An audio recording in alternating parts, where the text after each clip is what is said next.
안녕하세요, 청취자 여러분.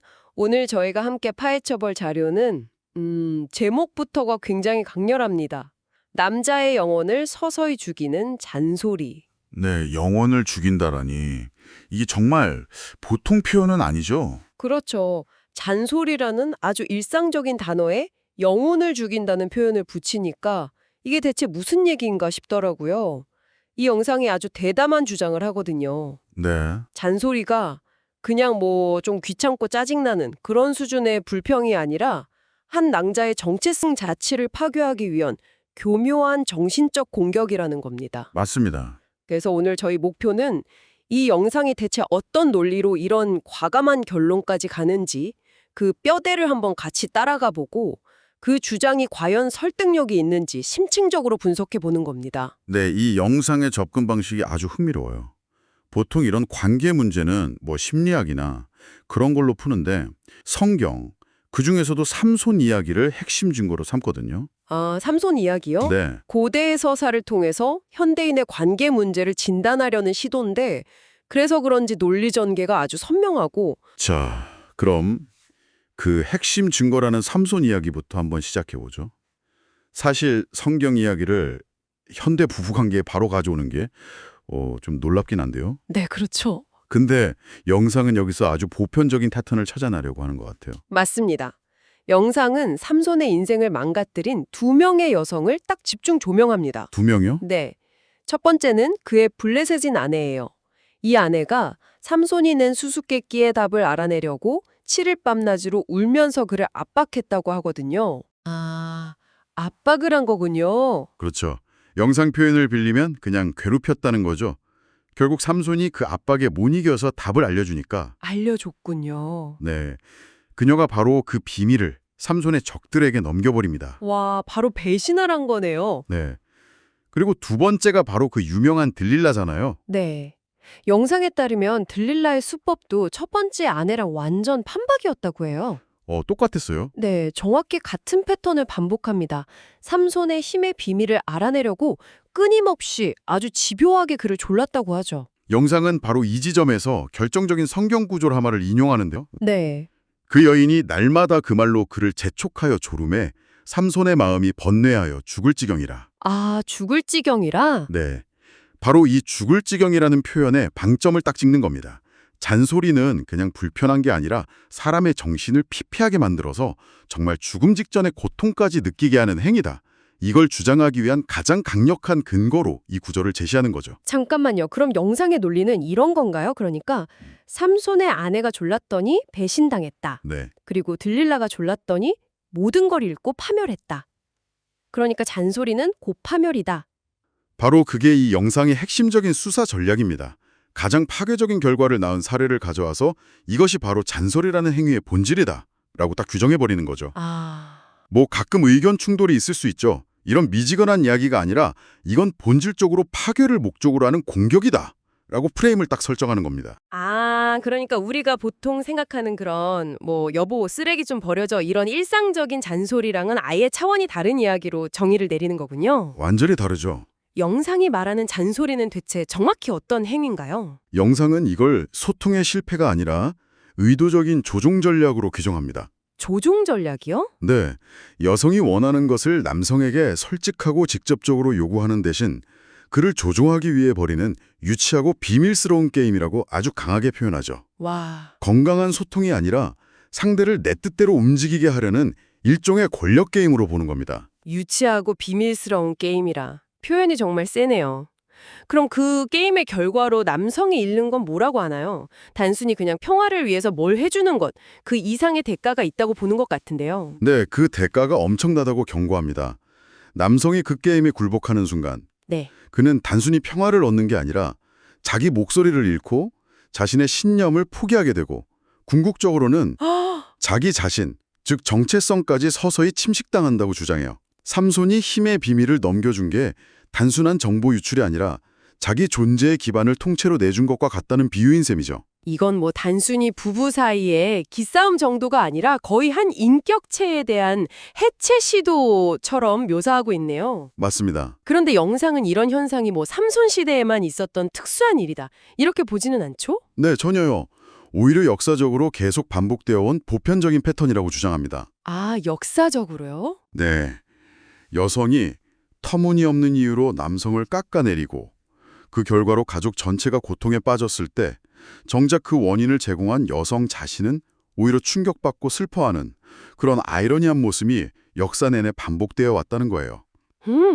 이 주장은 잔소리를 개인의 문제를 넘어서 하나의 거대한 역사적인 패턴으로 격상시키려는 시도라고 볼 수 있습니다. 그렇군요. 의도적인 조종 게임이고 역사적으로 반복되어 왔고 남성의 영혼을 파괴한다.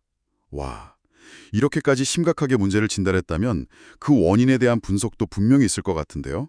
영상은 도대체 왜 여성들이 이런 파괴적인 게임을 한다고 설명하나요? 명확하게 네 가지 이유를 제시합니다. 네 가지요? 네. 첫째, 자기 통제력 부족. 자신의 감정이나 욕구를 스스로 조절하지 못해서 남편에게 압박의 형태로 터져 나온다는 거고요. 감정 조절이 안 된다. 둘째, 낮은 감성 지능. 상대방의 감정이나 상황을 공감하는 능력이 부족해서 자기 요구가 상대에게 어떤 상처를 주는지 모른다는 겁니다. 듣고 보니까 굉장히 개인의 어떤 기질적인 문제로 원인을 돌리는 것 같네요. 나머지 두 가지는 뭔가요?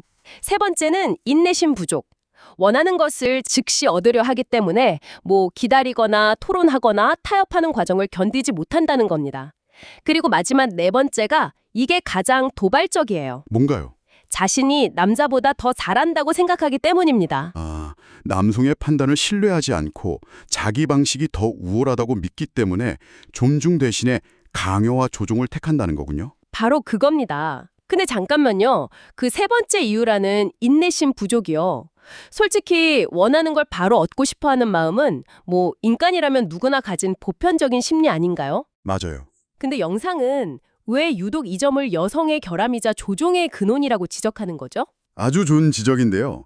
영상의 논리는 그 즉시성에 대한 요구가 상대방을 인격체로서 존중하는 과정을 생략할 때 문제가 된다고 보는 겁니다. 아, 단순히 나는 이걸 빨리 원해가 아니라 당신의 사정이나 생각은 중요하지 않고 나는 지금 당장 이걸 원해 라는 태도가 될 때 그게 바로 조종의 핵심이라는 거죠. 그래서 이 네 가지 이유를 종합해서 영성은 잔소리의 목적을 이렇게 한 문장으로 정의합니다. 뭐라고 하죠? 남성에게 그것이 옳은 일인지 결정할 기회, 시간, 존중을 주지 않고 무언가를 얻어내려는 시도라고요. 아, 기회, 시간, 존중의 박탈. 이 세 단어가 핵심이군요. 네. 동등한 파트너와의 논의 과정을 아예 생략하고 일방적으로 자기 뜻을 관철시키려는 행위다. 이렇게 규정하는 거네요. 자, 그럼 이렇게 문제의 원인까지 전부 여성의 내적 결함으로 진단을 했는데 영상에 내놓는 해결책은 무엇일지 정말 궁금해집니다. 설마 서로 대화를 더 많이 하세요 같은 평범한 조언은 아닐 것 같은데요? 전혀 아니죠. 해결책 역시 진단만큼이나 아주 단호하고 명확합니다. 특히 감정 조절이 어려운 유형의 아내를 둔 경우를 콕 집어서 조언하는데요. 이런 유형의 여성은 자신이 원하는 것을 원하는 때 얻으려 하며 그 과정에서 그 어떤 것도 장애물이 되는 것을 용납하지 않는다고 먼저 특징을 설명합니다. 그런데 그런 패턴이 왜 계속 성공할까요? 남편들이 왜 계속 굴복하게 된다고 영상은 분석하죠? 영상은 그 이유를 남편의 신뢰라는 어떻게 보면 좀 선한 속성에서 찾아요. 신뢰요. 아내가 우리 가족 모두에게 이로운 현명한 선택을 할 거라고 믿기 때문에 아내의 강한 요구를 일단 수용하고 본다는 겁니다. 아, 아내가 무리한 요구를 해도 뭔가 이유가 있겠지 하고 믿어준다는 거군요. 그렇죠. 그런데 영상은 바로 그 신뢰가 역으로 조종의 빌미가 되는 아이러니한 상황이 벌어진다고 분석하는 거죠. 신뢰를 이용당한다라. 그렇다면 영상이 제시하는 최종 해결책은 그 신뢰를 거두라는 건가요? 신뢰를 거두라기보다는 그 신뢰가 잘못 사용되는 순간을 포착해서 즉시 행동하라고 요구합니다. 행동하라. 네. 해결책은 타협이나 대화가 아니에요. 남편은 아내가 존중 없이 무언가를 얻어내려는 시도, 즉 그 잔소리 게임의 징후를 보이는 즉시 그 자리에서 단호하게 안 돼 라고 선을 그어야 한다고 주장합니다. 잠깐만요. 그냥 안 돼라고요? 아니 근데 실제 부부관계에서 한쪽이 갑자기 대화 자체를 차단하고 안 돼라고만 반복한다면 그건 관계를 완전히 파탄내는 지름길이 될 수도 있지 않을까요? 그렇죠. 보통은 그렇게 생각하죠. 영상은 그런 부작용이나 후폭풍에 대해서는 아무런 언급이 없었나요? 없습니다. 영상은 이 해결책을 마치 외과 수술처럼 아주 깔끔하고 효과적인 방법으로만 제시해요. 이게 가져올 수 있는 관계의 긴장이나 갈등 심화 같은 부작용은 전혀 다루지 않죠. 와, 오히려 이걸 한 번으로 끝내지 말고 아내가 이런 조종 행위는 더 이상 우리 관계에서 통하지 않는다는 교훈을 완벽하게 얻을 때까지, 네. 그런 시도가 있을 때마다 매번 반복해서 저지해야 한다고 강력하게 강조합니다. 일종의 행동 교정 훈련처럼요. 자, 오늘 이야기를 한번 정리해 보겠습니다. 청취자께서 보내주신 남자의 영혼을 서서히 죽이는 잔소리라는 영상은 잔소리라는 현상을 성경 속 삼손의 사례를 통해서 남성의 정체성마저 파괴하는 교묘한 조종 행위로 재정의했습니다. 남성의 단호하며 반복적인 저항, 즉 안 돼라고 말하는 행동을 통해서만 가능하다고 제안했습니다. 한 논리 구조를 가지고 있습니다. 그렇죠. 영상의 논리를 쭉 따라가다 보면 모든 게 명쾌하게 설명되는 것처럼 느껴지기도 해요. 맞아요. 하지만 동시에 우리가 나눈 대화처럼 곳곳에서 정말 그런가? 하는 질문들이 떠오르기도 하고요. 바로 그 지점에서 우리가 마지막으로 던져봐야 할 질문이 생기는 것 같아요. 어떤 거죠? 이 영상은 문제의 원인을 여성 개인의 성격적 결함으로만 한정하고 해결책을 남성의 단호한 대응에 맡겼잖아요. 굉장히 단순하고 명쾌한 구도죠. 네, 그랬죠. 하지만 이게 어쩌면 더 중요한 질문을 가리고 있는지도 모릅니다. 영상이 잔소리라고 부르는 그 불편하고 때로는 공격적인 소통 방식 이면에는 혹시 영상이 미처 다루지 않은 어떤 근본적인 욕구나 채워지지 않은 필요 혹은 관계의 구조적인 문제가 자리 잡고 있는 것은 아닐까요? 그러니까 그 잔소리라는 현상 자체에만 집중할 게 아니라 그 현상을 유발한 근본적인 결핍이 무엇인지 들여다봐야 한다는 말씀이시군요. 그렇습니다. 어쩌면 그 잔소리는 관계 속에서 무언가 잘못되었다는 것을 알리는 좀 서투르고 비뚤어진 형태의 신호일 수도 있습니다. 신호. 영상은 그 신호를 끄는 방법에 대해서만 이야기하고 있지만 어쩌면 우리에게 정말 필요한 것은 그 신호가 가리키는 곳이 어디인지를 함께 살펴보는 것 아닐까요?